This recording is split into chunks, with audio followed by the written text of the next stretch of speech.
Resumen imposible. Mati Colombati te ordena las noticias en un país imposible de resumir. Maldita suerte, una mirada crítica de una realidad absurda. Y ahí va, martes 29 de abril, Milei destruye el salario mínimo mientras todo aumenta. Vamos a contar ahora cómo aumenta la carne, cómo aumentan también los lácteos, huevos. Lo único que baja, anunció el gobierno, es nafta y gasoil el jueves 1 de mayo, un 4%, después de un aumento de más de 130% en el último año. Y con Milei ya se destruyó un tercio del poder adquisitivo del salario mínimo. Hubo reunión esta mañana, no hubo acuerdo, los sindicatos pidieron una cosa, los empresarios ofrecían otra. El gobierno dijo, yo estoy más para el lado de los empresarios, así que en un rato vamos a ver cómo se definió eso. Pero mientras tanto también, el plan Platita de Caputo anunció una medida para fomentar el uso de dólares. Vamos a ver de qué se trata. Y empezó con las comparaciones, viste que todos los economistas tienen sus metáforas. Y en este caso vamos a ver cuál es la metáfora para Toto Caputo. La Argentina es un auto que ahora es un auto que es un autazo y antes era un auto que tenía olor a nafta. Unas cosas raras que trató de explicar el ministro de Economía. Y por supuesto también las últimas novedades del mundo. Mientras ustedes dejan un like, un comentario y arrancamos a resumir. Salario mínimo. Ante la falta de acuerdo, el gobierno va a resolver el monto final del salario mínimo vital y móvil y lo va a hacer, como siempre, en sintonía con los empresarios, como sucede hasta ahora. Es lo que están anunciando desde la CTA, de la CTA autónoma y de la CTA también de los trabajadores. Hay un dato y es que las tres centrales sindicales, la CGT y las dos CTA, unificaron un criterio. De hecho, se reunieron ayer para hacer una misma oferta todos juntos.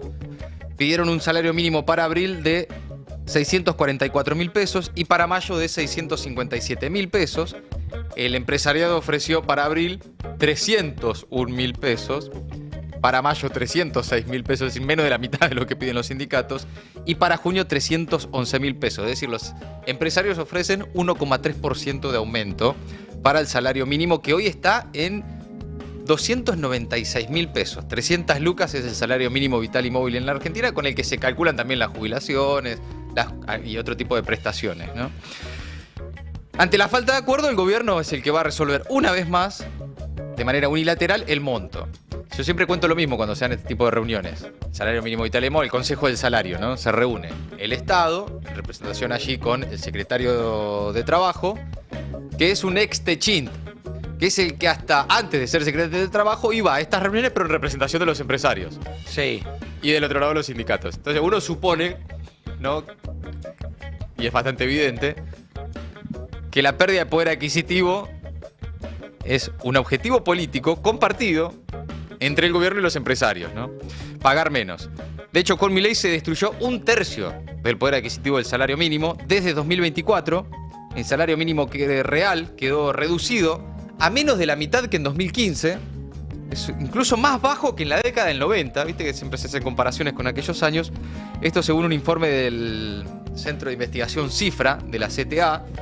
Este martes se reunió entonces el Consejo del Salario, una mera formalidad, porque ya es la cuarta vez que pasa lo mismo. En las últimas 4 reuniones no se llegó a un acuerdo y la Secretaría de Trabajo terminó definiendo los aumentos a la medida de los empresarios y muy por debajo de la inflación. Ya se comió un tercio del poder adquisitivo, el gobierno de Milei, de lo que se podía pagar con un salario mínimo, por ejemplo, a mitad de 2015, ¿no? Mientras tanto, una fuerte suba en el precio de la carne y también de la leche. Desde la consultora LSG, la economista Florencia Iraghi explica que el aumento en carnes y lácteos representa el 75% de la suba de inflación en alimentos de abril, que según calcula sería en torno al 3,4%. Vamos a ver cuánto da finalmente la inflación de abril. Hay algunos que dicen que vuelve otra vez a mostrar un número inferior al 3%. Ah, ¿2 y pico? ¿Cómo? Yo te digo de verdad, si la inflación de abril arranca con 2, y yo ya no sé en qué creer realmente. Yo ya empiezo a sospechar. Yo ya empiezo a creer que hay algo raro. Igual para esta van a cambiar efectivamente. No, eso va para después. Ah, para después. No cambia para esta, no. No, estamos en campaña. Ahora vamos a escuchar a Marco Labaña explicar que ya están trabajando en un nuevo índice. Que ya venía trabajando Marco Labaña. Pero no había dicho que ya lo tenía listo, Marco Labaña. Sigue estando listo. Pero... Salió a avisar que sigue estando listo. Pero que... le faltan unos retoques. No, es que me parece que no es Marco Labaña el que está frenando, obviamente, la implementación de la nueva forma de medir la inflación. Pero bueno, La carne a la cuarta semana hay un aumento del 6,9%, a la cuarta semana de abril. Y hay que seguirlo eso, porque la carne obviamente tiene ahí sí una representación importante en la canasta de los argentinos. Y afecta bastante el índice de inflación. Pero más allá del dato y de cuánto afecta el índice de inflación, el consumo de carne en la Argentina, más que... es una cuestión, siempre lo decimos acá, es cultural poder comer carne en la Argentina. Ni siquiera es una cuestión de económica. No, y además ya lo veníamos diciendo. Poder comerse un churrasco en la Argentina, ¿no? Lo veníamos diciendo. Muchas veces hay mucha gente que no podía comprar la carne, se había pasado a comer pollo. Pero también el pollo subió un montonazo, claro. Un montonazo. Entonces está difícil. Claro. Y eso en un contexto de consumo de carne en el mercado interno más bajo de los últimos 20 años. Y en paralelo, récord de exportación de carne, ¿no? La carne argentina se come afuera. Bueno, el gobierno de todas formas está negociando empresa por empresa para tratar de convencer a todos los sectores de que no pasen a precios el movimiento del dólar tras la salida del cepo cambiario, salida parcial del cepo cambiario. Hay rubros de todas formas que ya están aumentando mucho más de lo esperado. El caso más emblemático es definitivamente el de la carne vacuna, que subió más de 30% en menos de un mes, presiona hacia arriba el indicador de inflación del mes de abril. Y la conversación de estos días, más allá del, yo insisto siempre más allá del dato, es que hace rato está difícil comprarse un pedazo de carne, ¿no? Esto ya lo hemos visto. Y ya no hay ningún corte hoy por debajo de las 10 lucas el kilo. Ningún corte. Hasta los cortes, lo venimos charlando ayer, ¿no? Sí. El roast beef, la carnada, los cortes más populares que no son ni siquiera para comerse un asado. No. Son para cocinar algo, para llenar un poco la plata. Para guisar, porque son cocciones largas, porque hay que ablandar esa carne que muchas veces es dura. Bueno, escuchen la preocupación de un carnicero por la baja del consumo de carne, a ver. Sí, hubo un 10% aumento en estos días y la gente, viste, que busca precio, el tema de la plata y eso, viste. Sí. Y bajó mucho la venta. Sí, bajó mucho la venta. Bastante. Bien. Está muy tranquilo. Vos me comentabas que remarcaron algunos precios en un 10%, por ejemplo, ¿en qué corte? Por ejemplo, la paleta estaba a 9.000 la semana pasada, ahora está a 9.900. Claro. Subió un 10%, digamos. Bien. Después los bifes, la carne picada, lo mismo. Lo que más sale hoy en día es pollo y alita, patamulo, milanesa. Sí. Carne muy baja. Sí. ¿Y les dicen cuando van a estar? Mirá, ahí está el asado, el tapa de asado arriba de 10 lucas, el asado 10 lucas. 10 lucas el kilo. Sí. Y buen precio, te digo. Sí, que es buen precio, pero que igual, digamos, está bien que es un corte muy consumido en la Argentina, pero de vuelta también es un corte que tiene la mitad de grasa y hueso. O sea, claro. Sí. No, y en la Argentina, insisto, ¿no? Que esté caro el precio del churrasco, el precio de comerse una milanesa. Ya ni te digo ni siquiera de hacer un buen asado el fin de semana. Pero el precio que no se pueda comer carne en la Argentina. Sí. Bueno, también están caros los huevos y esto lo venimos viendo desde hace rato. Este mes, además, el precio de los huevos siguió aumentando. Están inflados, sí. Están inflados los huevos. Sí. Los huevos llenos. Acompañando el salto también de precios mayoristas del 40% según un relevamiento de DEUCO, Defensa de Usuarios y Consumidores. Hay varios factores que explican la suba de los huevos. Factores externos. La gripe aviar que amenaza a Estados Unidos hace que ellos produzcan menos y entonces salen a comprar más por el mundo. ¿Y dónde están? Bueno, acá, vendiendo nosotros para allá. Y también algunos factores internos, los cambios en la alimentación hacia proteína barata, representada por los huevos, y también el costo de alimentar la gallina que da los huevos. Por lo mismo, por las mismas razones del costo de exportación, de lo que les sirve más a los productores exportar, en este caso está también llevando para arriba el precio del huevo. Pero fíjate, ¿no? Pasás al huevo porque no podés comer carne, ¿no? Buscás reemplazar proteínas. Sí, claro. Te aumenta el precio del huevo. ¿A dónde vas? ¿Qué seguís buscando? ¿Hacia dónde vas en tu dieta cotidiana para tratar de ahorrar, para llegar a fin de mes, ¿no? Después, por supuesto, está el relato del gobierno en paralelo a esta realidad, a la vida real de las personas. Y ahí llega Caputo, con los planes del gobierno tras el acuerdo con el Fondo Monetario Internacional, dice que tiene una medida sorpresa, el mago Caputo, para fomentar el uso de dólares. Ratificó esta senda de atraso cambiario al afirmar que se terminó la época de la Argentina regalada en dólares. Ahora lo que está en la Argentina es cara en dólares, hay inflación en dólares. Y adelantó que habrá un anuncio dentro de las próximas 2 semanas para aumentar la circulación de la divisa estadounidense. Muy entusiasmado, dijo, ya es el fin de la inflación. Bueno, todo siempre muy grandilocuente. Y acá le metió una metáfora sobre la economía, los autos. Va, a ver. Hoy tenemos un muy buen auto. Imagínense como que la economía es un auto, ¿sí? Y si tenés, digamos, buenos fundamentals económicos, tenés un buen auto. Si vos tenés un buen ancla fiscal, tenés un buen motor. Tenés un auto que anda bien. ¿Qué pasa típicamente? Y ahora imagínense que el nivel de monetización, el nivel de la cantidad de dinero, es el combustible. Nosotros hoy tenemos el desafío de remonetizar la economía más, porque están en un nivel de monetización muy bajo, de poco menos de la mitad de lo que es normalmente, pero hoy tenemos un muy buen auto. Tenemos un muy buen auto. Un muy buen auto. Bárbaro, me alegro. Comparando de vuelta con la época kirchnerista, que seguro era un mal en auto. El kirchnerismo era un pésimo. Los fundamentals son tan malos que es como que tenemos un muy mal auto. Muy mal auto. Un motor que no anda. ¿Y el kirchnerismo qué hace? Y le tira nafta, y le tira nafta. Claro. Y lo prende fuego y se va. Le tira nafta, le tira nafta. Claro, y el problema no es la nafta. El problema es que el auto no anda. Ahí está. Entonces se llena de nafta y olor a nafta por todos lados. Nadie se quiere acercar al auto. Si hay una chispita, la economía o el auto explota. ¿Arranca o no arranca? ¿Sí? Ahora nosotros estamos en una situación en que tenemos un gran auto. Sí, estamos de vuelta uno de los 5 mejores Quiero ver hasta dónde lo lleva. Para el fondo en términos de fundamentals. Entonces tenemos un gran motor. Ahí está con el motor de Y vuelta. como pasa en los autos, un gran motor te pide más nafta. Bueno, Claro.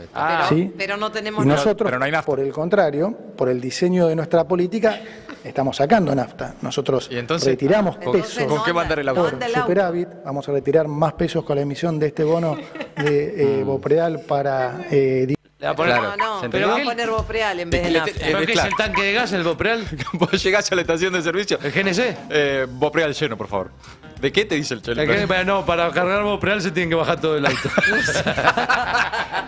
¿Te acordás cuando decíamos bajar el auto para cargar el tanque? Nah, espectacular. Bueno, las metáforas de Toto Caputo, chicos, tenemos un autazo. Quédense tranquilos. Por ahí no alcanza para llenarle el tanque de nafta, pero el autazo anda está bárbaro. estacionado en la puerta y no se puede mover, pero tenemos un autazo. Pero, ey. Bueno, pasen, mírenlo, sáquense fotos, pero no se mueve. Me hace acordar un amigo, tenía yo un amigo. Hacía eso.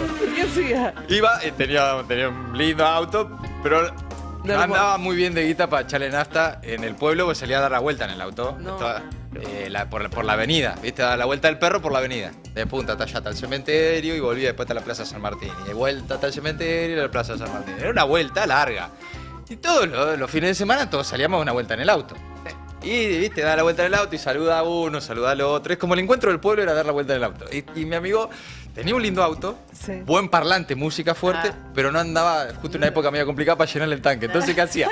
Iba hasta la avenida, buscaba un buen lugar, se estacionaba ahí, nos bajábamos del auto, ponía música, no dábamos vuelta, porque no daba para dar vuelta. Claro. El auto estaba bárbaro, pero no había para nafta. Entonces nos quedamos quietitos ahí, viendo pasar al resto y saludando. Está bien. Canchereando con el auto. Canchereando con el auto, que andaba bárbaro, estaba lindo. nafta. Tenía las luces, ¿te acordás la época que le ponían luces abajo? Ay, La violetera. Un horror. Un horror, un Violetera espanto. de neón, Pero en sí. ese momento estaba bárbaro. Sí. ¿Sabés lo que era? Vos le ponías música fuerte y tenía las buffer. luces, buffer y todo, y las luces seguía el ritmo, los el graves de la audio música. rítmica. Para tenerlo estacionado sin un mango para nafta, pero para tenerlo estacionado estaba bárbaro. Bueno, es más o menos el auto de Toto Así, Caputo. es así. Me da un poco la sensación, ya que estamos con metáfora, Toto, te cuento mi historia también.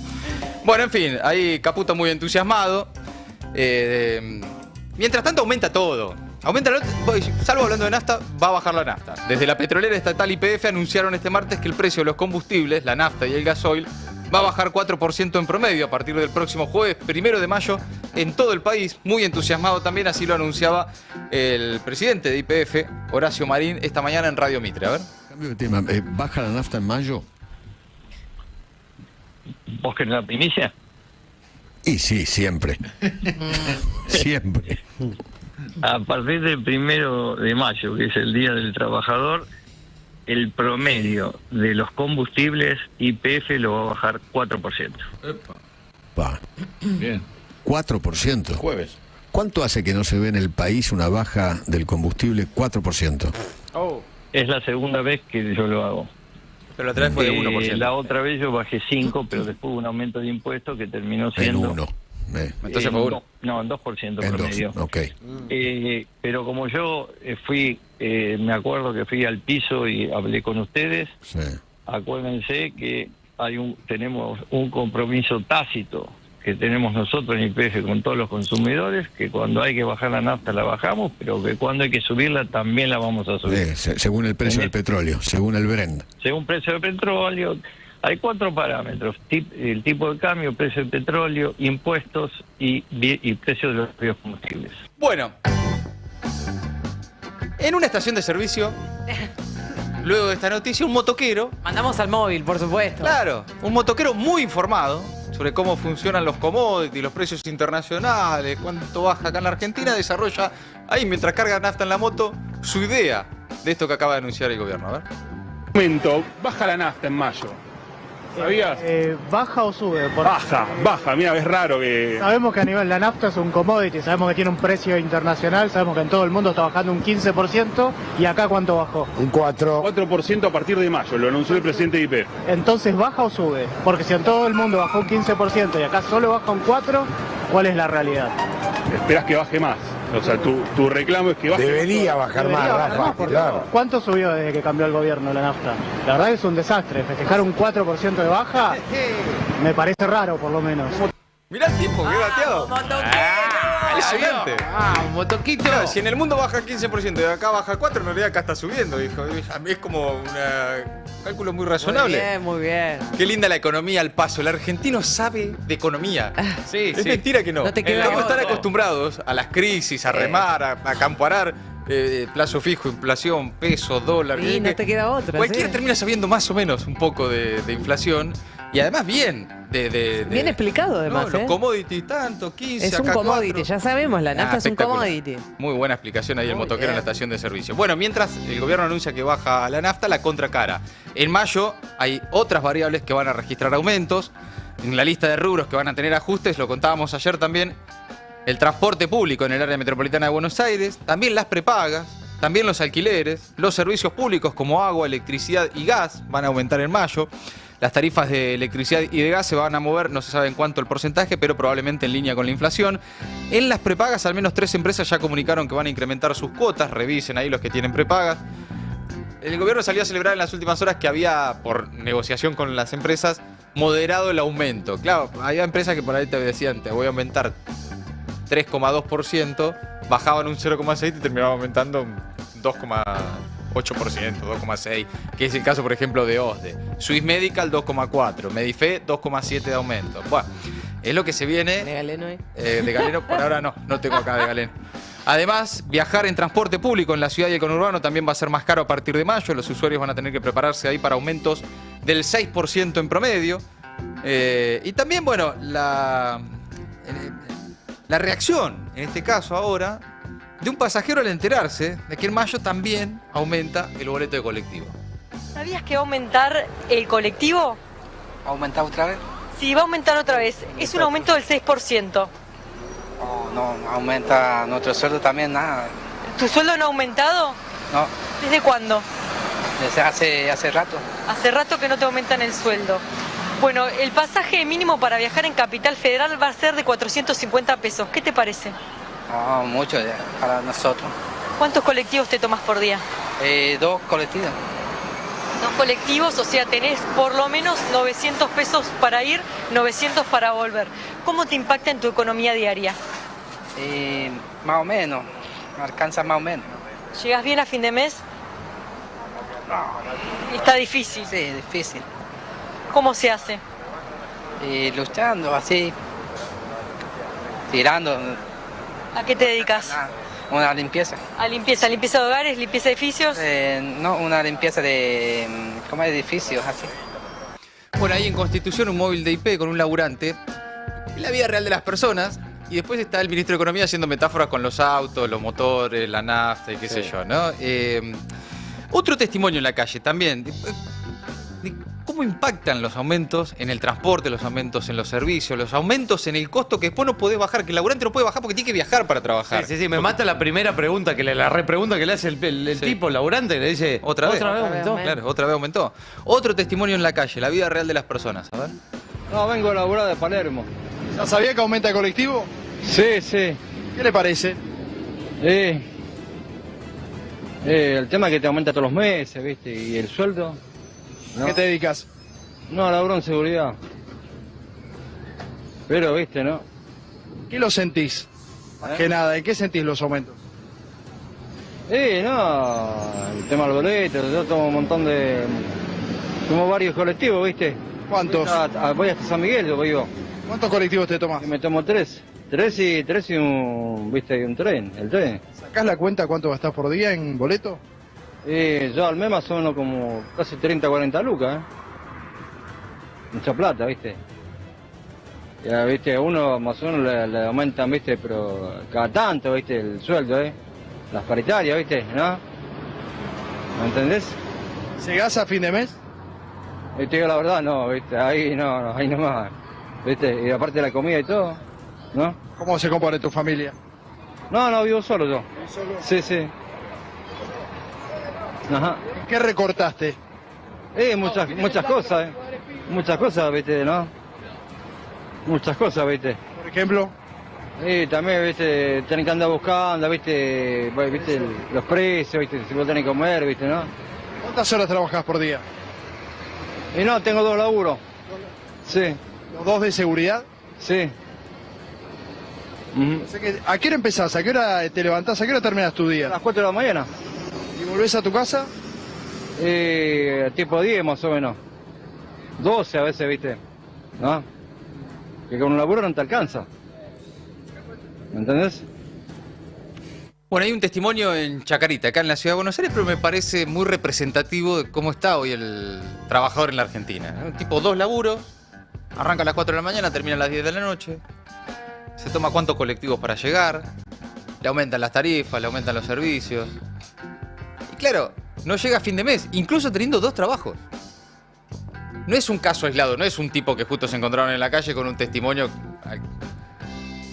de las complicaciones de su vida laboral y cotidiana. Así es la mayoría de la situación de los trabajadores en la Argentina, mientras el gobierno dice que el consumo está repuntando, dijo Milei el otro día, que sacaron a 10 millones de argentinos de la pobreza en los últimos 6 meses. Vos decís, pero pará, de verdad, vos después vas a la vida real de las personas y las historias son muy distintas de lo que pasa en los barrios, de lo que pasa con los laburantes. Se viene ahora el 1 de mayo, Día del Trabajador, mañana una movilización de la CGT, de la CTA, también una advertencia no solo al gobierno, sino también a la oposición, a la dirigencia política, sobre todo de los sectores vinculados al peronismo, los sectores sindicales, que muchos de ellos incluso todavía no terminan de comprender cómo está de precarizado, de fragmentado, de destruido el mercado laboral en la Argentina. Y creen, muchos de ellos, cuando hablas de trabajo, te siguen hablando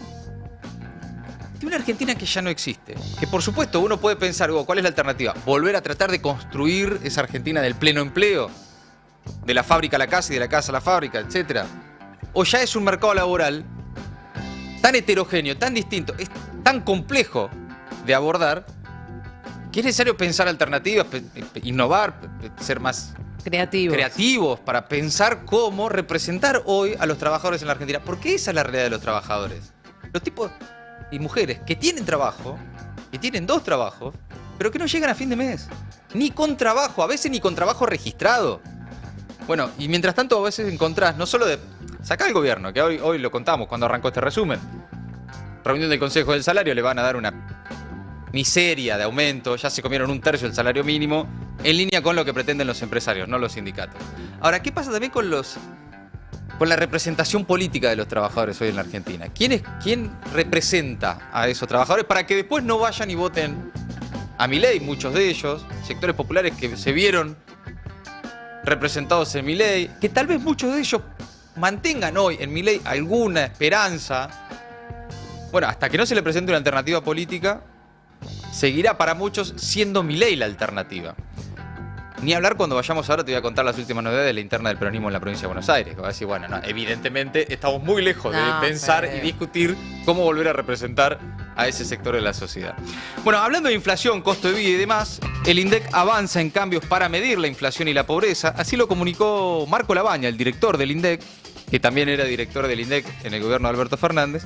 Explicó que buscan actualizar las canastas y mejorar el análisis sin alterar la confianza. Dice que las estadísticas deben adaptarse a las nuevas realidades. A ver.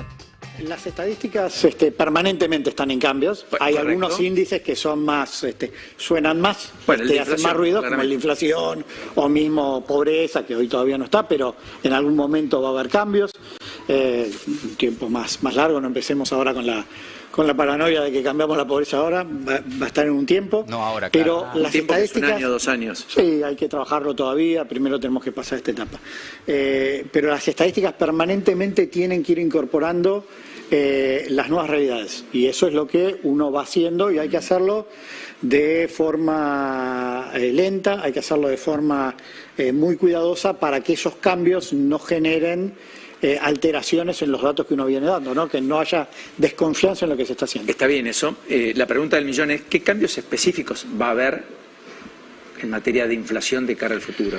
Que además entiendo que el cambio va a ser después de la elección, más allá de que la decisión no es suya, es política. Se habló mucho de que si iba a ser ahora, si iba a hacerse después. ¿Hay definición al respecto o todavía no? Mira, todavía no tenemos definición de cuándo. Después de las elecciones, lo que sí está claro que eso cuando pongamos la fecha donde se va a publicar, lo que vamos a hacer y corresponde es armar una serie de reuniones con referentes, con la academia, con periodismo, justamente para explicar muy bien qué es lo que se va a hacer en el índice. El índice básicamente lo que hace es actualizar las canastas y a su vez implementar muchas mejoras que no necesariamente el usuario lo va a terminar viendo en el numerito final, pero sí a nosotros nos va a permitir un mejor análisis, una mayor granularidad de la información. Bueno, ahí está. Todo lo que parece indicar Marco Labaña es, en esta entrevista que él otorga en La Nación Más, es: yo tengo listo un nuevo índice de medición de inflación y de pobreza, pero me lo está parando el gobierno porque no es momento. ¿Por qué no es momento? Porque estamos en un año electoral. Si yo modifico el índice de cómo se mide la inflación va a dar más alta y al gobierno no le conviene en campaña. Entiéndase de esa forma lo que está diciendo Marco Labaña, ¿no? Después habrá que ver si llegará el momento en algún... Evidentemente, ya hay varios cuestionamientos al peso que tienen los servicios en la medición de la inflación, cómo se conforma también esa canasta y demás. Es evidente que en algún momento va a ser necesario, como dijo él, adaptar a las nuevas realidades la forma en que se mide la inflación en la Argentina. Cambiamos de tema. Javier Milei se reunió con el jefe del Comando Sur en la Casa Rosada. Hace instantes nada más el presidente recibió al almirante Alvin Holsey y a su comitiva. Del encuentro también participó el ministro de Defensa, Luis Petri. Mirá qué fotón que metieron ahí en la Casa Rosada todos los estadounidenses, uno al lado del otro, con todos sus cositos ahí en el... Viste que se ponen un montón de... ¿Cómo se llama? Medallas, cositas, con decoraciones.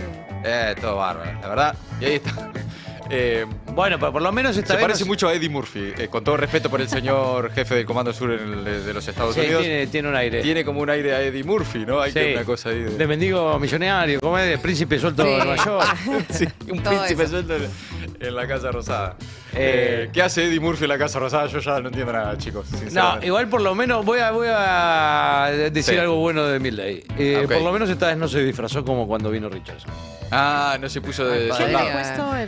Porque la reunión con Laura Richardson, la anterior, había sido en el sur, en Ushuaia. Sí, ahí se tuvo que... Y ahí se vistió de soldado. Se vistió de G.I. Joe, sí. De G.I. Joe, es verdad. Claro, por lo menos esta vez lo recibió de traje. Me parece mejor. Un poco más digno. Dentro de todo. Bueno, hace 2 semanas Milei había recibido al secretario del Tesoro estadounidense, Scott Bessent, también en la Casa Rosada. Esta es una nueva muestra del alineamiento total, sin cavilaciones, a Estados Unidos. El presidente ahora recibiendo al jefe del Comando Sur. Con un vuelo directo del almirante de Miami, destino a Buenos Aires. No es una gira regional, al igual que Bessent. Vienen específicamente a ordenar su delegación en el gobierno argentino, de alguna forma, ¿no? Me parece que es bastante evidente, ¿no? Vienen como a decir, bueno, muchachos, vengo a hacerme cargo de lo que me toca, porque además hoy también Holsey, en realidad mañana, creo, va a viajar a Ushuaia. Están ahí todo el tema de la construcción de una base naval, tensiones con China y la Argentina en el medio, ¿no? Si es por Milei, tomá, hermano. ¿Dónde te querés? Te dejo la llave, le dice. Decímelo, claro. Bueno, luego de haber llegado al país ayer por la tarde, desde el Comando Sur comunicaron a través de un posteo en Twitter que el viaje tenía por objetivo el encuentro con líderes gubernamentales y de defensa para debatir el fortalecimiento de la cooperación en defensa, dicen. Argentina es un socio regional de confianza en la promoción de la democracia, la seguridad y la prosperidad. ¿Por qué suponer que es por otra razón? No, es simplemente porque somos de confianza y para la prosperidad. Bueno, tuiteó Milei, ¿no? Está con el tema de odiar lo suficiente a los periodistas. Me encanta odiar a los periodistas, claro. ¿Cuánto es suficiente odio? Un nuevo mensaje a los periodistas del presidente de la Nación. Dado todo lo que lloran cada vez que les contesto a la montaña gigante de mentiras, calumnias e injurias que a diario suelen decir, yo les pregunto, ¿no se les ocurrió dejar de mentir y empezar por decir la verdad? Si cometen un error, ¿qué les parece pedir perdón? El tema es que no especifica a qué se refiere, ¿no? Al mismo tiempo es indignante que cada vez que se les señalen los errores, en lugar de pedir perdón o aclarar el tema, lloran ataque a la prensa. Entiendan que no está por encima de nadie y que cuando erran, mucho más de lo normal, pidan perdón. El nivel de soberbia y ego desaforado los hace pensar que están sobre una torre de marfil que ya no existe y que las redes sociales les muestran todo el tiempo los seres despreciables en que se han convertido. Si no empiezan a pedir perdón, cada día valdrá más la frase, la gente no odia lo suficiente a los periodistas. ¡Chao!, dice el presidente, en una batalla permanente con el periodismo en general, ¿no? Con algunos periodistas en particular. Y eso que tiene al 80% del periodismo argentino a favor, ¿eh? Imagínate lo que sería bancarse un periodismo crítico, mayoritariamente crítico, opositor y en contra, como el que tuvo, por ejemplo, sin ir más lejos, Cristina cuando era presidenta. Claro, claro. Que realmente era impactante, ¿no? En ese entonces tenías que buscar. Había algunos medios que más o menos tenían... Ahora, con el 80% de los periodistas de los grandes medios, tenés 3 canales de televisión, diarios, radios. Y con el final del periodismo... Canales de stream, todo. Corporativista, porque lo que vemos, por ejemplo, es que convive Paulino, digamos, con un montón de gente que le chupa un huevo lo que le digan a este Paulino. Los compañeros ya no son más corporativistas los periodistas, ¿viste? Se bancan cualquier cosa y convivir, digamos, con que el presidente les diga, incluso a sus propios compañeros, una barbaridad. Igual... más allá de los problemas que tiene Milei con la crítica, ¿no? Con las diferencias, lo de no odiar lo suficiente hay que empezar a entenderlo como lo que es. Es violencia política. No odiar lo suficiente, ponerle acá a los periodistas, pero es a los economistas, a los dirigentes sociales, a los dirigentes políticos, a la gente, a cualquiera que se exprese en contra de este gobierno, sea con respeto o sin respeto, ¿viste? Porque ya no importa. Dice, a mí la línea oficial es, a Milei no le molesta que lo critiquen, le molesta que mientan. No, que lo critiquen también. Le molesta todo lo que no sea adulación permanente. Milei por eso se rodea de un círculo tan chiquitito, que es su hermana y Santiago Caputo, y no mucho más. Gente que le dice que es un fenómeno, que está todo bien, que le da premios, que le da condecoraciones, premios falopas, lo hacen viajar por el mundo para recibir premios. Solamente la gente que le dice que es un fenómeno, que es el mejor presidente de la historia, que tiene al mejor ministro de Economía de la historia, que es el presidente más grande de la humanidad.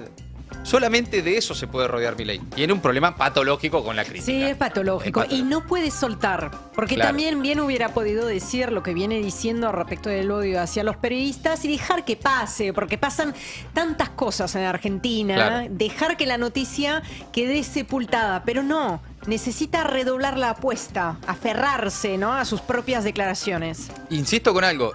Lo dice con... A ojo nomás te digo, el 80% de los medios, de los comunicadores, de los periodistas, llámale como quieras, algunos, a favor del gobierno. El relato de la cadena de la felicidad oficial es permanente. Vos prendés la tele y casi no hay, por momentos, casi no hay canales críticos del gobierno. Por momentos no hay canales críticos al gobierno, canales de televisión. En las redes sociales, bueno, es una cuestión más ahí... Una especie de anarquía. Por supuesto, también muy coordinado el gobierno, con mucha guita puesta en las redes sociales. Mucho fierro. Mucho fierro, mucha plata, eso sale mucha plata, de la tuya también. Después, canales de streams. Estoy hablando de radio. Pauta, de todo eso es lo que hablan de la pauta y eso. Imagínate el día que, por alguna razón, empieza a encontrar de verdad que el periodismo es crítico. Que los medios de verdad son críticos con su gestión. Que empieza a encontrar en la sociedad de vuelta un vuelto de crítica. Porque hasta ahora el tipo mira las encuestas, más allá de algunas mediciones de los últimos días que marcan más, menos, 3, 4 puntos de caída de imagen positiva, de desconfianza en la gestión, está el índice de la ITELA, etcétera. Más o menos mantiene, y supongo que este año se va a verificar en las elecciones, todavía un piso considerable de respaldo popular, social, de imagen positiva, a pesar de todo, ¿no? Y creo, y esto lo venimos diciendo desde el principio, el verdadero Milei se va a ver cuando pierda apoyo social. Ahí se va a ver el verdadero Milei. Y este personaje que hoy parece para algunos todavía medio pintoresco, que en todo caso algunos periodistas critican la forma, no les gusta que sea así, qué sé yo, pero el fondo banca todo paquete cerrado, ahí se va a ver el verdadero Milei, ¿no? Bueno, y mientras tanto la interna peronista en la provincia de Buenos Aires, luego de la suspensión de las PASO, ayer la legislatura porteña suspendió las PASO en la provincia de Buenos Aires y en medio de la discusión Facundo Tignanelli, legislador, presidente del bloque de diputados de Unión por la Patria, referente de Máximo Kirchner y de la Cámpora, cuestionó a los que hablan del dedo de Cristina porque no les conoce ninguna interna ganada, dijo. A ver. La atención que muchos legisladores que hacen uso de la palabra critican el dedo, critican el sistema de selección, critican y critican y critican y critican, y no les conozco una interna ganada en ningún lado. Y están acá y pueden opinar y pueden hablar, y ese sistema de selección y ese dedo tan cuestionado es quizás, en términos del peronismo, el que nos permitió ganarle a Mauricio Macri. Cuando muchos y muchas de los que hoy critican el dedo no tenían confianza en que se le podía ganar a Mauricio Macri ni que se le podía ganar a La Leona en la provincia de Buenos Aires. Y ese mismo dedo arbitrario y ese mismo dedo que tanto se cuestiona es el dedo que definió que el actual gobernador de la provincia de Buenos Aires encare la elección en el año 2019 que permitió ganarle a Vidal. Es más, le digo, estoy orgulloso de ese dedo. No hubo un diputado, si se quiere, puesto a dedo en esa lista por la provincia de Buenos Aires que haya votado a favor del DNU o a favor de la ley base. Entonces, orgulloso de los representantes y las representantes de la provincia de Buenos Aires que fueron puestos a dedo en esa lista y que cuando entraron al Congreso hicieron lo que tenían que hacer y representaron a quienes tenían que representar. Bueno, ahí está, Facundo Tignanelli, presidente del bloque de diputados Unión por la Patria, en la Cámara de Diputados bonaerense, dando un discurso sobre la interna del peronismo en la provincia de Buenos Aires. Digamos, no es solo una entrevista en una radio, alguna declaración, un tuit. Ya es directamente un discurso en la Cámara de Diputados de la provincia de Buenos Aires. Esta mañana el que contesta, porque claramente parece que la referencia de Tignanelli era para, por ejemplo, entre otros, el Cuervo Larroque, ministro de Desarrollo de la Comunidad de la provincia de Buenos Aires, ex Cámpora también, habló en el Destape con Ari Lijalad esta mañana, dijo que no existe una interna, sino que lo que en verdad hay es un grupito de irresponsables. A ver. Una pregunta, Andrés, porque uno entendería que hay digamos, una interna o discusiones fuertes entre personas que ideológicamente... No hay ninguna interna. Hay un gobernador elegido por el pueblo que está gobernando con Milei en la Casa Rosada. Y después hay un grupo de irresponsables. Eso es, digamos, lo que está ocurriendo. Perdón, que te... No, está bien. Creo que siempre se usa la palabra interna. Sí. Interna es cuando hay una diferencia. No, acá hay un compañero que se la está recontrabancando y un grupito de irresponsables que en función de elucubraciones y delirios ponen en jaque el funcionamiento de las instituciones en la provincia de Buenos Aires. Sí. Bueno, me parece que cada uno de ustedes puede sacar sus propias conclusiones sobre... Si se está cerca de una cosa. Claro. Ahora, agradece que en la provincia de Buenos Aires tampoco parece haber, por ahora, principio de acuerdo entre el PRO y la Libertad Avanza. Al punto tal que Mauricio Macri salió en los últimos días a decir que ya se habían ido con la Libertad Avanza los que tenían precio, ¿no? ¿Se acuerdan? Bueno, ahora salió el presidente de la Libertad Avanza en la provincia de Buenos Aires, Sebastián Pareja, uno de los armadores de Karina Milei, de los Menem, y bueno, el armador de la Libertad Avanza en la provincia de Buenos Aires, descartando una coalición en ese territorio, y le apuntó a Mauricio Macri. Y dijo, chicos... ¿Qué dijo? Que a los del PRO no necesitan comprarlos porque estaban regalados. No, muy fuerte, Es la relación en qué estadio está la relación con el PRO, que me imagino que es un conflicto a resolver, porque, bueno, hay mucho debate, lo escuchaba Macri el otro día, el domingo a la noche, en La Nación, diciendo, bueno, no queremos que pase lo que pasó en Ciudad de Buenos Aires, que vamos separados, pero bueno, me están comprando los dirigentes. Bueno, Milei le respondió, dijo que muestre la factura. No sé si en la provincia de Buenos Aires vos sos el encargado de comprar a los del PRO. Digo, sí tiene razón Macri, esto de que salieron a comprar dirigentes del PRO para engordar las filas de la Libertad Avanza. Yo creo que el expresidente hace rato que no tiene razón. Lamentablemente, ¿no? Creo que nosotros llevamos adelante una tarea muy genuina, él lo sabe muy bien. En lo personal, cuando ganamos en el balotaje, en noviembre del 23, yo me junté con la mesa política de la provincia de Buenos Aires y di una sola indicación. Esa indicación fue no ir a caranchar en los espacios amigos, como el PRO, como sectores del radicalismo, no ir a buscar a sus dirigentes, dejar que el proceso decante naturalmente. Hicimos eso, en ese momento ni siquiera había que comprarlos, estaban regalados. Se regalaban. Sí. Se regalaban porque querían estar con ustedes. Sí. Y no los fuimos a buscar. Dejamos las puertas abiertas para que el proceso se diera de manera natural.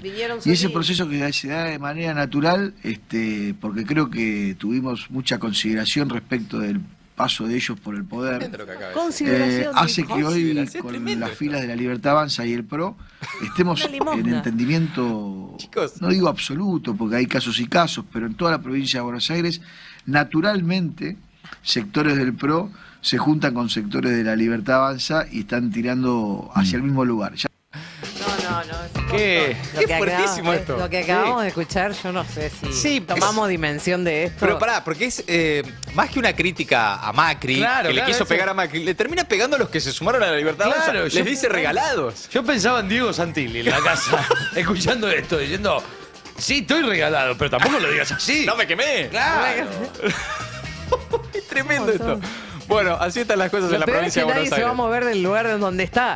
O sea, claro. Por más que estemos escuchando esta barbaridad que estamos escuchando, además, nadie se va a mover. Es muy... Imagínate al próximo que quiera pasarse del PRO a la Libertad Avanza, después de esto que dijo Pareja. Sí, no queda bien. Quedás regalado. Literalmente regalado. Bueno, mientras tanto, a esta hora hay debate caliente en la Cámara de Diputados, hay tensión. Guillermo Francos está defendiendo a Javier Milei por el escándalo Libra. Cualquier novedad que ocurra, te vas a enterar en Maldita Suerte. Hasta ahí las últimas novedades de la política nacional. Mientras tanto, ¿qué pasa en el mundo, Ori? Empezamos en Canadá, donde los liberales ganaron en las elecciones parlamentarias con en torno al 43% de los votos, aunque sin lograr la mayoría absoluta. Unas semanas atrás, unos poquitos meses atrás, los comicios parecían ganadísimos para los conservadores, pero algo cambió. ¿Qué pasó? Los ataques de su vecino, los ataques de Donald Trump, el presidente estadounidense, en materia comercial, pero también y sobre todo en materia de soberanía. Estoy esperando el momento. Y bueno, redistribuyeron las cartas. Perdóname, ¿quién ganó?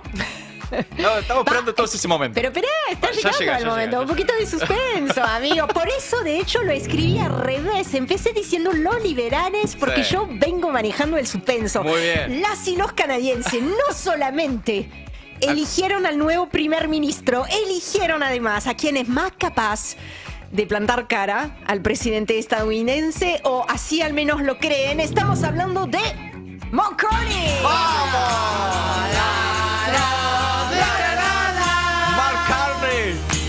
¡De Canadá! ¿Ganó McCartney? ¡Vamos, McCartney, viejo! ¡Va! Primer ministro de Canadá. ¡Vamos, McCartney! ¡De Canadá!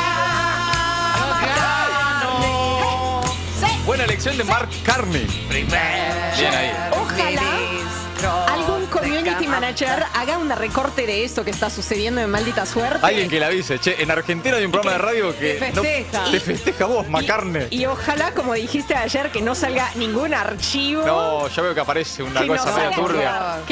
Nosotros únicamente nos cae simpático el apellido, no sabemos nada. Capaz que es un pedo.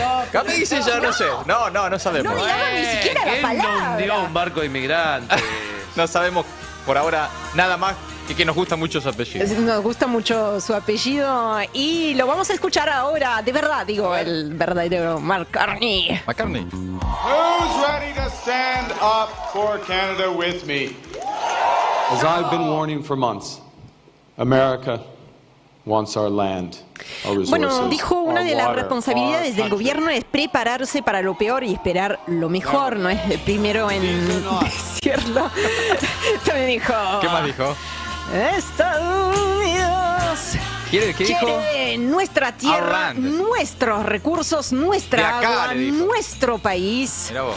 No son amenazas vanas, dijo el primer ministro canadiense. El presidente Trump está tratando de doblegarnos para que Estados Unidos pueda ser nuestro dueño. Esto nunca sucederá. De verdad que la cuestión de la soberanía y las amenazas de Donald Trump de convertir a Canadá en un estado adicional, el 51 en el país estadounidense, ha calado hondo y ha tenido un rol protagónico en esta campaña. Nuestra antigua relación con Estados Unidos, una relación basada en una integración cada vez mayor, se acabó.